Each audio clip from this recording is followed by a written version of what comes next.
in Los Angeles. Tarrik, first things first, thunderstorms and everything were going through Milwaukee, but thank God they got a roof. Yeah, absolutely. We heard that it was going to be, a hot one, so we all know that it'll be open. Don't know what it's going to be like, later on today. But the good thing is that, we'll know we'll get to play. So that's the good thing there. As we're taking on a Milwaukee Brewers team that is playing lights out baseball. It seems like them and the same thing there. As we're taking on a Milwaukee Brewers team that is playing lights out baseball. It seems like them and the Seattle Mariners, both, just have not, entered the loss column in a while. So we'll look to do everything we can to, make it a slugfest, tonight. Let everybody know, the great sponsors that sponsor this show because it keeps on going, man. Just we keep on picking steam. It's like a train track. Yes, absolutely. Today's show is brought to you by the sponsors, True Victory Apparel, which I'm wearing right now, man. Thank you to Jason and to Mike Butler over there. 412 Sports Ministries. They're out in California right now doing some really special things. BRG Baseball Resource Group out in the Inland Empire, all up and down the 15 are doing some amazing things in their R&D strategies, man. Thank you guys, so much. Mini Cooper of Pittsburgh and BMW of Pittsburgh, man, had a really good time with them after the game the other day, just visiting and just talking. We talked for like 45 minutes, after the game in the stands, which is just really good to there. And then also to my home gym, they'll be, starting up in just a hour or two out there, the Cardio Grind Fitness Experience. Man, just want to say thank you guys so much. Yeah, you jumped on the Reds 2 games. That Saturday game was a barn burner, 2-1 back and forth, and the Reds got you yesterday, split the series. But when you got a team down 2 games, I guess the mindset was try to bring the broom out and get them, but at least try to take 3 out of 4. Yeah, see what happens in the 4 game series is like you win the first 2 games, and normally you used to playing 3 games. So you go, okay, Yeah, that's it. So, but what you have to think is like a team like them that is in the hunt, they're going to up their energy and their focus and their effort. And so, what do you have to do as a team that's won 2 games in a position that we're in? Like we have to up our energy and match what they're putting out. And we didn't do that, in all phases of the game, offense, defense, base. We did not do that. And so what happened is that you find yourself, in a game that we had like yesterday where we fell behind, we caught up, fell behind, caught up, and then, they pulled away. It's hard to keep coming back like that, on the team, especially with the type of pitching that they have in the bullpen. And so we weren't able to, just match that energy, the last 2 innings, and it ended up costing us the game. yeah. On that one play Saturday night, I couldn't believe Cruz throwing Cruz out, man. I thought he was safe, but man, oh man, you just never know in baseball with these great plays. Yeah, I mean, absolutely. Like, you have 2 elite guys on the field. Like, you got 2 guys, that are quicker than a snake bite that are, running around the bases. You got one guy, that is electric arm. You got another guy that has an electric arm. And the one thing, it was just good to see, them over the years to just see the calmness that they're playing with now. You can definitely see it in Ellie. And the reason why I can see that more in Ellie than I can in my guys, that I don't see Ellie all the time, but I just saw the speed and the pace and the energy that he played at, which I thought was really good. To see our young guy, make some really good plays out there was really cool. Coming in, making a sliding catch. It was a fun series, to see. It's disappointing because I wanted us to win the series and it was there for us to take. We just didn't seize the opportunity, and that's where we have to get better. We have to get better so when we have opportunities, runners on base, we have to cash those runs in, not just one. We got to cash in multiple, and that's something that we had. We had bases loaded, we had a strikeout and a flyout, and that happened, multiple times. That can't continue to happen, especially when we're in a position to make a little run, you know, um, and pull up on the Cardinals, who are a little bit ahead of us in the Yeah, division. It's right there for us to get, and it just takes for us to get hot and then pitch really well. That's starters and relievers. It takes for us to run the bases well without stealing the base. We have to get better at that and just continue to play solid defense. Yeah, and now studying these teams, you're on the road now, Milwaukee and then Chicago before you come back home. Uh, is there any difference between these two teams? I know Milwaukee's really hot and Chicago's right there, but Milwaukee's starting to pick up steam. They've won like 7, 8, 9 in a row here. They just took the Mets out. What do you look for in these series where you're facing two teams that are battling it out for the top of the division? Well, the interesting thing is I did watch the Sunday night game a little bit Yeah, last night of just seeing, what the Cubs look like. They still look like the team, that we saw. For me, the difference between the two teams is that the Cubs have, more batters that can put the ball in the seats, in my opinion. Doesn't yeah, mean that the guys tonight and the Brewers can't do it, but just the Cubs have guys can do it. You go Tucker, you go PCA, yeah, you go Dansby, you go Suzuki. You start just naming names off from there. And so what happens is when you get the Brewers, man, they just nickel and dime you to death, right? They bunt, they steal bases, they hit and run, they go first and third. Like they play a unique brand of baseball that is, fitting for them. And so that's the two difference. The other thing is it's like, facing, the guys we got now, they got a veteran starter and Quintana going tonight, yeah. followed by Peralta, followed by, Woodruff. And you're like, man, there's some starters, but uh, it's just, who gets hot, who's able to remain hot. And while you're hot, it's still maintaining your discipline while you hot. Because that's what gets you out of like a win streak or whatever. It's that casual, stuff that you allow to happen that all of a sudden bleeds over. And it's, like, man, we had won 5 or 6 in a row. What happened? It's like the famous saying, casual people become casualties. Yeah, and facing a guy like Peralta, which you know real well in the division, I think every time you face him, you try to figure out that weakness, try to pick up that weakness, study it on film and everything, I would imagine. Right. So it comes down to the process of elimination. So a guy's got a good fastball that he sticks when has ride and he keeps Mm. at the top of the zone. Right. So now how do I pitch off that tunnel? Then it becomes, the breaking ball, right? And then you got the changeup. So now you very early you try to see what is he landing?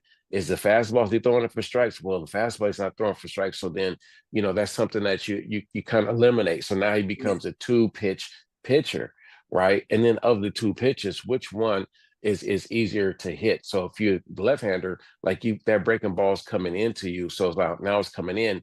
That's something I want to get in the air, pull side, right? That two-seamer, I mean, a changeup that's acting like a two-seamer that's coming against the righty is soft too. I'm going to get that in the air, until he's able to find the fastball.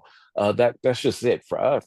He'll probably try to see, okay, if they're chasing that fastball up, I'm going to throw that fastball up, but I'm also going to pop it in to keep them honest. And then I'm going to tunnel off of that with my breaking ball. Even if I don't throw it for a strike, I'm changing their eyesight and changing the speed of their eyes. And then therefore I can go back, to the fastball or throw the changeup at the same height and have it fade off. That's just basically what it boils down to. So it then becomes down to execution. It comes down to discipline. Yeah. Hey, the National League is looking amazing. You got the Phillies, the Mets, Brewers, Cubs, Dodgers, Padres. When you look at baseball, and you've been around it a long time, decades. Can you peak too soon, or when do you start getting to a level where okay, now we can make a nice run in October? And there's some teams you don't want to hope they peak too soon, but then there's other teams that are just kind of sneaking up. When is it? We talked about in the pre-chat with Washington years ago. May they were kind of buried, but they came on in August, and then in September and October they just rode that. Um, when does a team get like that where they can kind of flow right in October where they're not shooting all their bullets? Well, I guess the most important thing it boils down to this for me. And I haven't been in the playoffs in the postseason here at the major league level, but what I've seen teams do is I've seen the good teams stay the course, right? They Right. they stay right here. They don't come off that level. And I see the other teams just start to fall off and you see the separation. So then what happens is within that, they'll play, other good teams as well, right? And so now you go head to head, like the Dodgers and the Blue Jays play. So you get those two teams that go at it.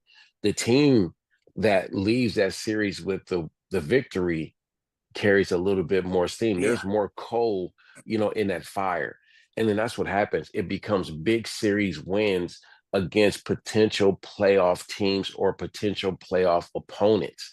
And once you win those games, so now you have what we call an edge, or people go, they have the psychological edge, right? And so you go from there. And so what happens is the team that wins, makes subtle adjustments where the team that loses, might have to change things a little bit more. So now when you get back to when you play them again, now you have to see if that game plan is working, or do you need to go back to the other, plan that you had before, just because maybe you didn't execute as well. Right. Right. So then that's what that comes down to. And it's all of a sudden you get teams that just continue to just move on because they're playing inspired baseball. Why? They see that we have a chance of getting the number one seed. So now they're playing a little bit, different, with a little more edge and energy and focus.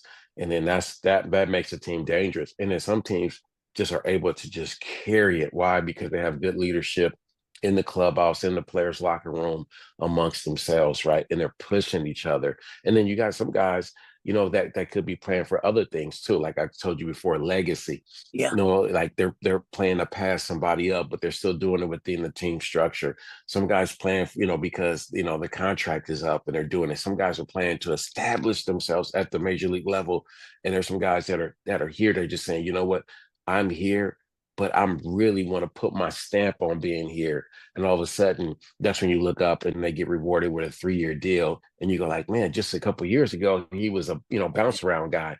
Now he's found a home here, and so some guys are playing for home. Takes a long time to get up the mountain. You don't want to roll off overnight. Um, Old dudes rule. Scherzer and Kershaw the other day. Something out of an OK Corral. They went. It was pretty impressive. Kershaw got the best of it, but man, sure that grizzled veteran keeps on trucking too. Yeah, so in that one right there, I would think that both teams are looking like, man, we want to get 5 solid, amazing innings out of you, and if we can get one or two more after that, that would be a blessing right there.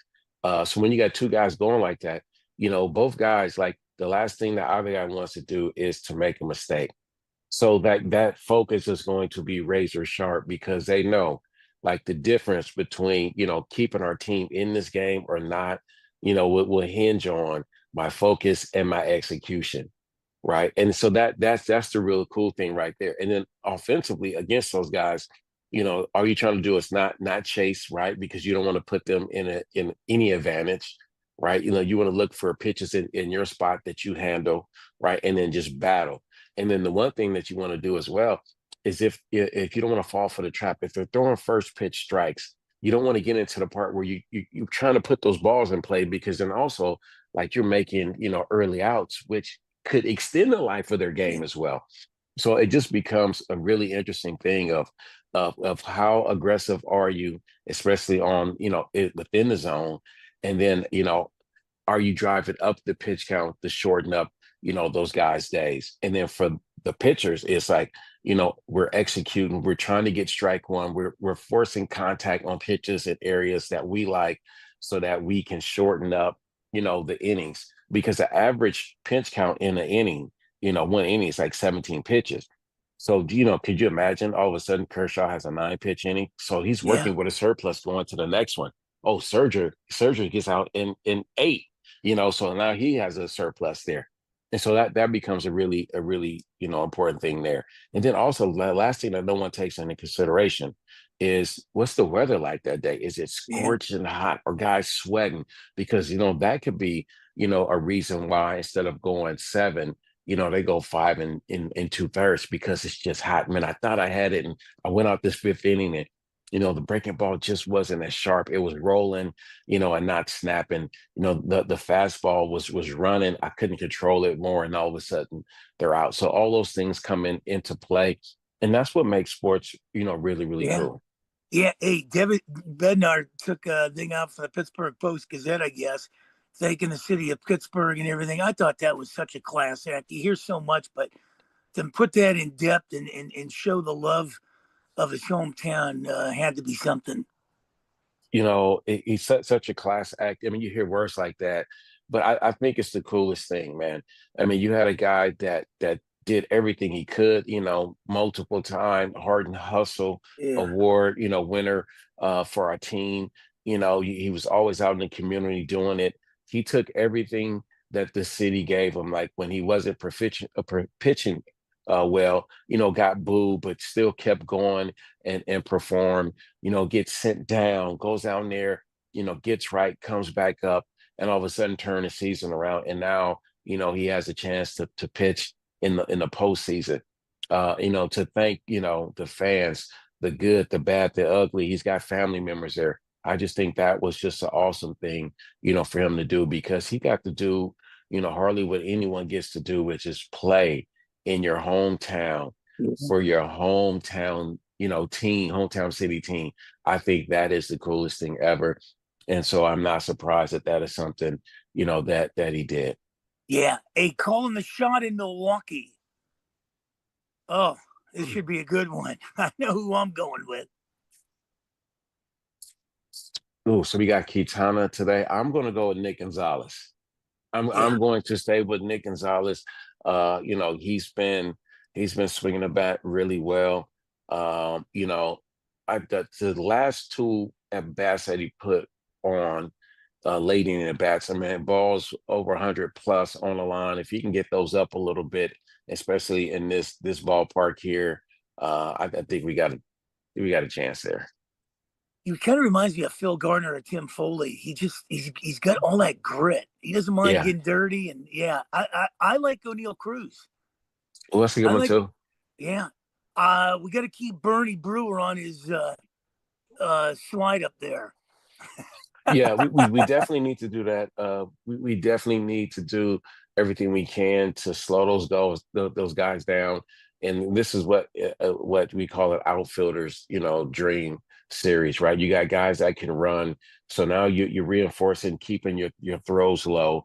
You're and, stressing deep angles so that you cut balls off because you want to keep those balls off the wall. Like all balls off the wall, is an extra five, to 8 steps which makes it easier for guys like this team to be able to score from first. All those things become important in the series because if we can keep those guys from scoring from first on lone singles and doubles, that gives us an opportunity.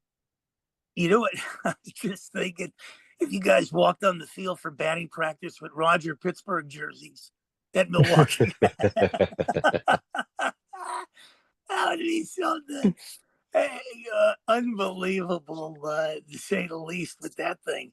Let everybody know how they can get a hold of you. I can't wait to talk. It's going to be an early one in Chicago.